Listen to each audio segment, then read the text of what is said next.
அனைவருக்கும் வணக்கம். நான் உங்கள் ரேகா. தாம்பரம் மாநகராட்சி பழைய பெருங்குளத்தூர் கிராமம், வார்டு எண் 55, மண்டலம் 4, நம்மளுடைய பாரதி நகர் பிரதான சாலையில் அமைந்திருக்கக்கூடிய பாப்பன் கால்வாய் பற்றிய ஒரு சில தகவல் உங்களோட பகிர்ந்துக்கணும்னு நினைக்கிறேன். இந்த பாப்பன் கால்வாய் தாம்பரம் மற்றும் தாம்பரத்தை சுற்றியுள்ள பகுதிகளுடைய மொத்த வடிகாலாக அமையக்கூடிய ஒரு முக்கியமான ஒரு கால்வாய் அது. அந்த கால்வாயோடைய மதில் சுவருங்கிறது ரொம்ப பலகீனமாக இருந்தது அப்படின்னு சொல்லி நம்ம ஆல்ரெடி தாம்பரம் மாநகராட்சிக்கு மற்றும் பிடபிள்யூ பொதுப்பணித்துறையோடைய முதன்மை தலைமை பொறியாளருக்கு, தலைமைச் செயலாளருக்கு மற்றும் மாவட்ட ஆட்சியர் இவங்க அனைவருக்குமே இது நடவடிக்கை எடுக்கணும்னு சொல்லி செப்டம்பர் மாதம் 11ஆம் தேதி மக்கள் பசுமை இயக்கத்தின் சார்பாக ஒரு புகார் மனு வைக்கப்பட்டிருக்கு. இந்த புகார் எதன் அடிப்படையில் நம்ம வச்சோம் அப்படின்னா, இது பாப்பன் கால்வாய் தூர்வாருவதற்காக 71 லட்சம் ஃபண்டு ஒதுக்கியிருக்கோம், இதுக்காக பூஜை போட்டிருக்கோம் அப்படின்னு சொல்லி மேயர் மற்றும் தாம்பரம் மாநகராட்சி ஆணையர்கள் பூஜை போட்டு ஆரம்பித்து வச்சதுக்கு பிறகு, அதாவது ஆல்ரெடி வந்துட்டு இருக்கக்கூடிய கொள்ளளவு வரக்கூடிய தண்ணிக்கான தடுப்பு சுவர்களே சரியானபடி ஒரு நல்ல ஒரு தரமாக இல்லாத பட்சத்தில் மேற்கொண்டு தூர் வரும்போது ஏற்கனவே சேதமடைந்திருக்கக்கூடிய மதில் சுவர்கள் திரும்ப சரிந்து விழுவதற்கான வாய்ப்பு அதிகமாக இருக்குது.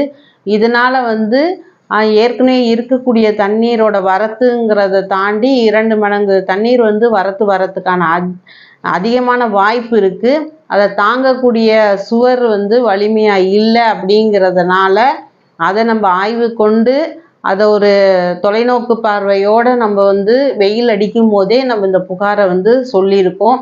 ஆனால் அதை கண்டுகொள்ளாத எந்த ஒரு துறையும் அதிகாரிகள் யாருமே கண்டுகொள்ளாமல் கடந்து சென்றனர்.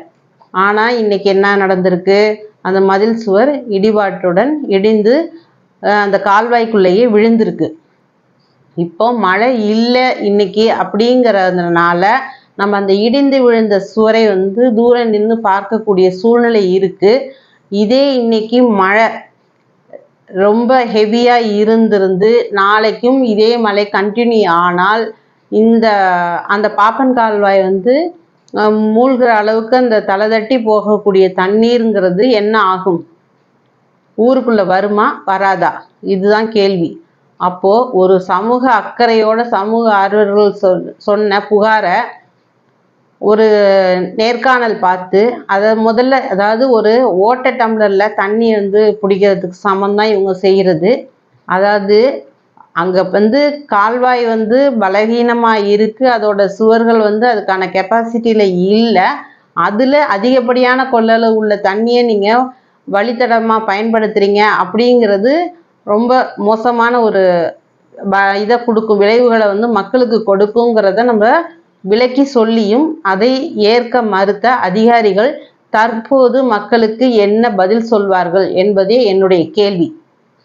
அதிகாரிகள் பதில் சொல்ல வேண்டிய இடத்தில் இருக்கிறார்கள், நடவடிக்கை எடுக்க வேண்டிய இடத்துலையும் அதிகாரிகள் இருக்கிறாங்க. நீங்கள் வேலை செய்ய முடியலை அப்படின்றத நீங்கள் பர்சனலாக எங்கள்கிட்ட சொல்கிறீங்க. ஏன்னா இங்கே பொலிட்டிக்கல் ப்ரெஷர் இருக்குது, எங்களை இது செய்ய விட மாட்டேங்கிறாங்கங்கிறத எனக்கு தெரிஞ்சு எம்இ தங்கதுரை அவரே கூட சொல்லியிருக்காரு. நிறைய பேர் எங்களால் ஒரு சில வேலைகளை சுதந்திரமாக செய்ய முடியலை, பொலிட்டிக்கல் ப்ரெஷர் இருக்குது அப்படின்னு சொல்லி எந்த ஒரு அதிகாரிகளுமே நேருக்கு நேராக சொல்லக்கூடிய அளவுக்கும் இருக்கிறாங்க. அப்போது அவங்களுக்கான ஒரு அதிகாரிகளை வேலை செய்ய முடியாத அளவுக்கு ஒரு அழுத்தம் கொடுக்கக்கூடிய அரசியல்வாதிகளுக்கு கட்டுப்பட்டு தான் அரசு அதிகாரிகள் இயங்க வேண்டிய கால சூழ்நிலை இருந்து கொண்டு இருக்குது. இதுக்கான மாற்றம் கூடிய சீக்கிரம் எதிர்பார்க்கப்படும். ஆனால் இதற்கு அரசு அதிகாரிகள் பதில் சொல்லி தான் தீரணும். ஏன்னா மக்கள் பாதுகாக்கப்பட வேண்டும். இன்றைக்கு மக்களுடைய வாழ்வாதாரம் கேள்விக்குறியாக்கப்பட்டுள்ளது. இதற்கு தாம்பரம் மாநகராட்சி ஆணையர் பதில் சொல்வார் என்று எதிர்பார்க்கிறேன். நன்றி.